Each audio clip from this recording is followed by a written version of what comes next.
This story was told to me by my grandmother again and again.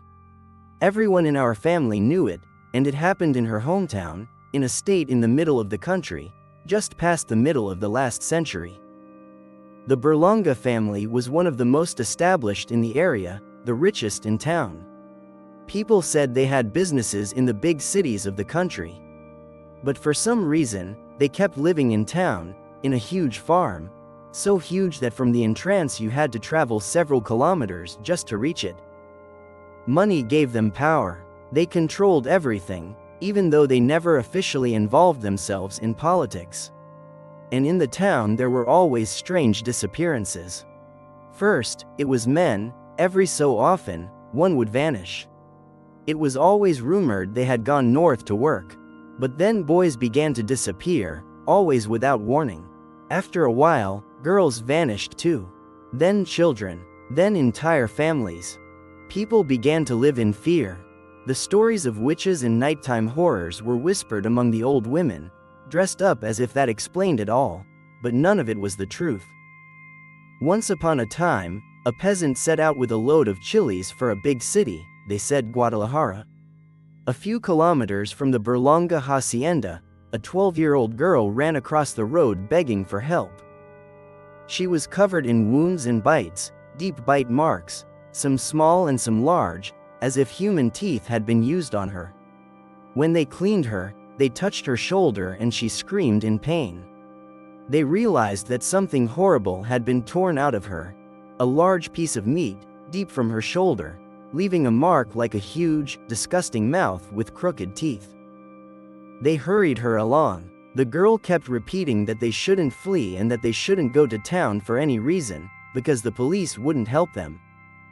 In the city, they finally spoke to the local police. An investigator went to the hospital where the girl was. After questioning her, and after talking to the peasant, he left quickly. The young assistant, scared, asked permission to leave for a moment. He never returned to the hospital, and not to town, not even for his family. People said something terrible happened to him.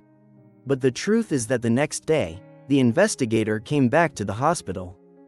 This time, he was accompanied by a very elegant man, a powerful businessman, casually, a business rival of the Berlanga family. They swore it would be justice.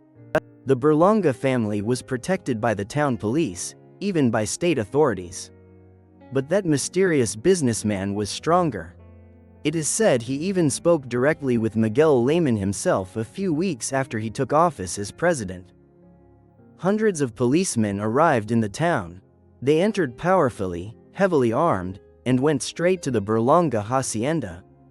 Resistance was fierce. The farm workers defended the family, fiercely. Even the women servants attacked the authorities as they entered, claiming they looked like wild animals, and they didn't stop fighting until they received several shots. When the police finally reached the inner rooms, what they found horrified them.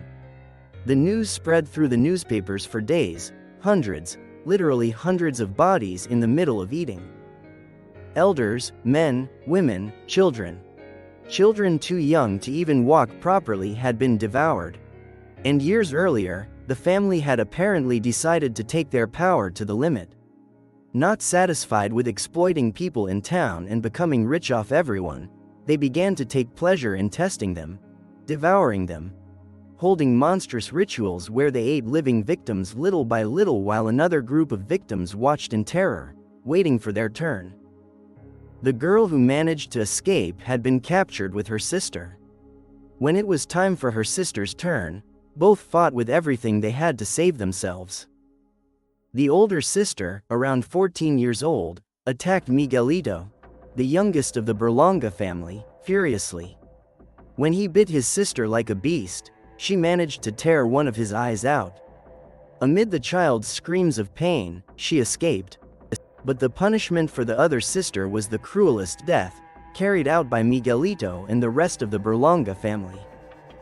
When the police arrived, the young woman, still agonizing, was hanging from the dolls.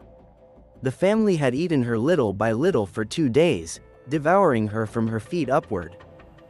The police arrested the survivors from the Berlanga family, and the people of town took matters into their own hands as well, lynching 2 or 3 surviving peons from the hacienda after the shooting. But the Berlanga family itself was never prosecuted, never judged for what they did. Only Don Abel, the patriarch, an old man of almost 70, was the one name everyone remembered. As for the others, no one ever knew what became of them.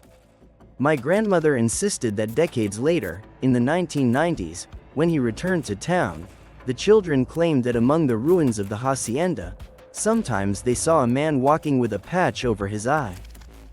That's what the story says, and it has not stopped being told. It still leaves me wondering what it cost the Berlanga family to stay free, what city or town they hid in, and whether they continued their macabre rituals. Even today, I think of them every time I see newspaper headlines about people who have disappeared.